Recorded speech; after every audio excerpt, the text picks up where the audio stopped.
Willkommen zu dieser technischen Anleitung zum Lenovo Ideapad Flex 5. Wir sind Kelatos Informática, Spezialisten für technische Reparaturen. Wir holen dein Gerät direkt bei dir zu Hause ab, führen eine kostenlose Diagnose durch und schicken dir einen Kostenvoranschlag, bevor wir reparieren. Keine Anrufe, keine Fahrten. Wir befinden uns in der Calle Joaquín María López 26, Madrid. Bequem, transparent und professionell. Link in der Beschreibung. Wenn dein Lenovo Ideapad Flex 5 vibriert und komische Geräusche macht, kann das auf ein Problem mit der Hardware hinweisen, wie etwa einen lockeren Lüfter oder eine beschädigte Festplatte. Wenn du diese Probleme nicht rechtzeitig behebst, könnte dies zu ernsthaften Schäden an deinem Gerät führen, die teurer zu reparieren sind. Für diese Reparatur benötigst du einen Kreuzschlitzschraubendreher, eine Pinzette, einen Saugnapf, sowie eventuell einen neuen Lüfter oder eine neue Festplatte, je nachdem, was du feststellen wirst. Zuerst musst du das Gerät sicher öffnen. Stelle sicher, dass es ausgeschaltet ist und trenne alle Kabel.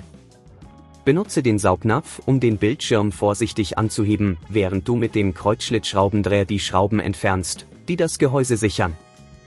Achte darauf, die Schrauben an einem sicheren Ort aufzubewahren. Jetzt, wo das Gehäuse geöffnet ist, suche den Lüfter.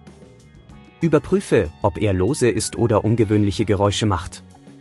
Wenn du den Lüfter ersetzen musst, löse die Schrauben, die ihn halten, und ziehe vorsichtig die Kabel ab. Achte darauf, die Kabel nicht zu beschädigen. Wenn dir das an dieser Stelle zu kompliziert wird, denk daran, dass wir bei Kelatos dein Gerät zu Hause abholen und es dir repariert zurückschicken.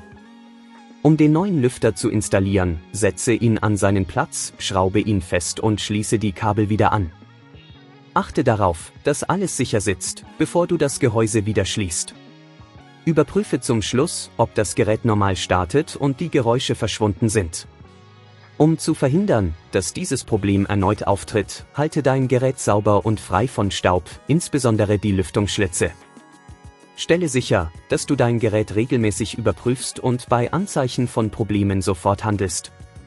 Wenn du kein Risiko eingehen willst, bei Kelatos holen wir dein Gerät ab, reparieren es und liefern es dir nach Hause, deutschlandweit.